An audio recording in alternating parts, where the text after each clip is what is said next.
Welcome to Capital Catch-Up, your deep dive into the latest action from the halls of Congress. I am Victor. And I am Leanie. Today we are exploring a wide range of legislative proposals, from critical workplace safety updates to major changes in retirement plans, tax exemptions, and national security exercises. Let us start with healthcare and safety. Senate Bill 1232, the Workplace Violence Prevention for Healthcare and Social Service Workers Act, takes aim at rising safety concerns in our hospitals and clinics. Leanie, what does this bill actually do? Well, Victor, Senate Bill 1232 mandates that the Secretary of Labor establish federal occupational safety standards. It requires employers in healthcare and social services to work with their employees to develop and implement comprehensive workplace violence prevention plans. This includes risk assessments, hazard prevention, incident investigations, and staff training. It also sets strict record-keeping rules, like keeping violent incident logs, and extends these protections to facilities that receive Medicare funding. That is a direct federal mandate on employers to protect those on the front lines. Speaking of nursing and healthcare, Senators Rosen and Collins have introduced Senate Bill 547, known as the Train More Nurses Act. Yes, this bill addresses the nursing shortage by requiring the Department of Health and Human Services and the Department of Labor to study federal grant programs that support the nursing workforce. Within a year of enactment, they must report to Congress with recommendations to increase nurse faculty in underserved areas, help experienced clinicians transition into teaching, and help licensed practical nurses become registered nurses. It is all about building that pipeline. And on the patient side, there is Senate Bill 1677, the Ensuring Lasting Smiles Act. This is a bipartisan effort to mandate that group health plans and individual insurance issuers cover the diagnosis and treatment of congenital anomalies or birth defects.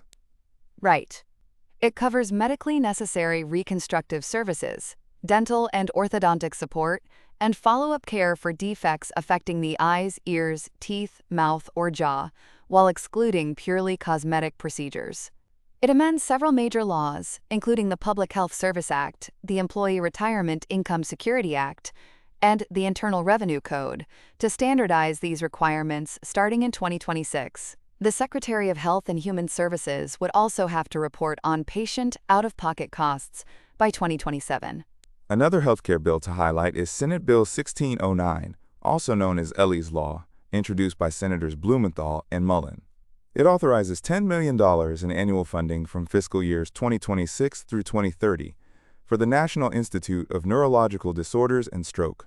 This money will go toward comprehensive research on unruptured intracranial aneurysms, which affect an estimated 6.8 million Americans, disproportionately impacting women and minority populations. It is a vital research push for a life-threatening condition. Now let us pivot to food, nutrition, and local economies. There is Senate Bill 1202, the Hot Foods Act of 2025, introduced by Senator Michael Bennet and a bipartisan group. This bill proposes an amendment to the Food and Nutrition Act of 2008. This is a big deal for Supplemental Nutrition Assistance Program, or SNAP, recipients. Currently, they cannot use their benefits to buy hot prepared foods that are ready to eat.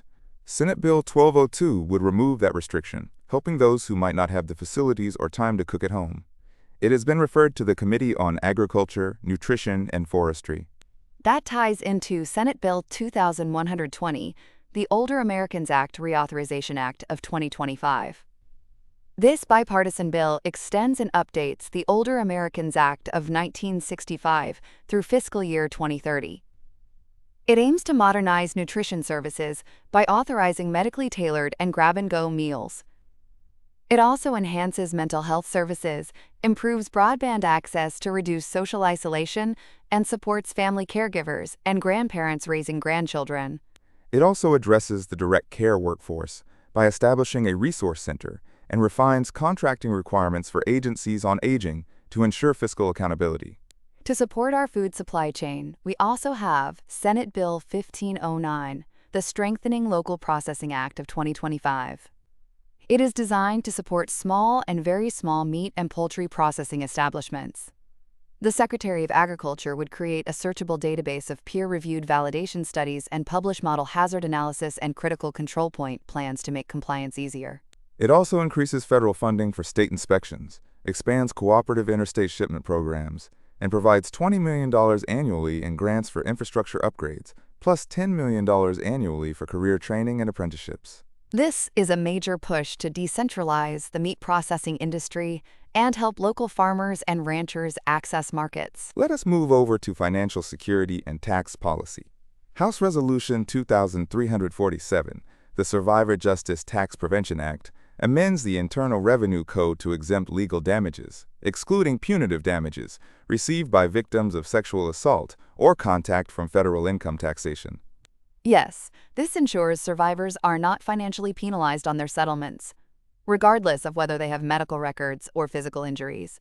It establishes clear guidelines for the burden of proof and mandates that the Treasury Department run a public awareness campaign about this tax relief. There is also Senate Bill 424, the Retirement Fairness for Charities and Educational Institutions Act of 2025. It amends the Investment Company Act of 1940, the Securities Act of 1933, and the Securities Exchange Act of 1934 to allow 403(b) retirement plans to participate in collective investment trusts. This gives employees of nonprofits and schools more investment flexibility, similar to other retirement plans. And for infrastructure, Senate Bill 1532, introduced by Senators Crapo and Wyden, proposes to increase the railroad track maintenance tax credit from $3,500 to $6,100 per mile, with an annual inflation adjustment starting in 2026. Now let us turn to national security, elections, and citizenship. House Resolution 3535, the Stop Foreign Funds in Elections Act, amends the Federal Election Campaign Act of 1971. It expands the ban on foreign national contributions to include state and local ballot initiatives, referenda, and recall elections, closing a significant regulatory loophole. Meanwhile, House Resolution 3106, the Weatherizing Infrastructure in the North and Terrorism Emergency Readiness Act of 2025, requires the Secretary of Homeland Security to conduct an emergency exercise. This exercise will test how federal, state, local, and private entities coordinate during a terrorist attack that occurs during extreme cold weather, focusing on power grids and essential services. On the citizenship front, Senators Lindsey Graham, Ted Cruz, and Katie Britt have introduced Senate Bill 304, the Birthright Citizenship Act of 2025. This bill would amend the Immigration and Nationality Act to narrow the criteria for birthright citizenship. A child born in the United States would only be a citizen at birth if at least one parent is a U.S. citizen, a lawful permanent resident, or an alien in lawful status serving in the U.S. Armed Forces. This would not apply retroactively. Another bill dealing with federal oversight is Senate Bill 119, the No Retaining Every Gun in a System That Restricts Your Rights Act, introduced by Senator Risch.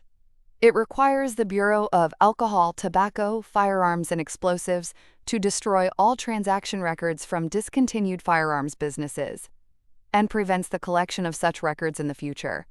The ATF would also have to report the number of destroyed records to Congress.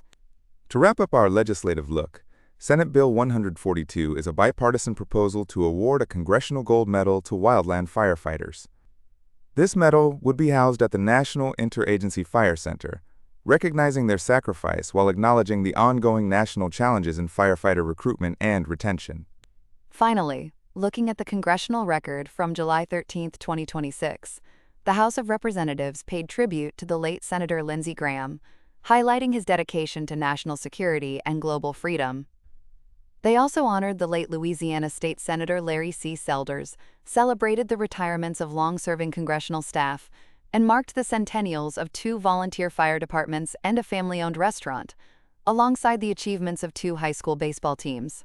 As we look ahead, listeners should watch out for how these bills progress through their respective committees, especially the Agriculture Committee on the Hot Foods Act, the Judiciary Committee on Birthright Citizenship and Firearm Records, and the Banking Committee on the Wildland Firefighters Medal. We will also keep an eye on how the proposed emergency exercises under House Resolution 3106 shape up. That is all for today's Capital Catch-Up. Thank you for joining us. We will see you next time.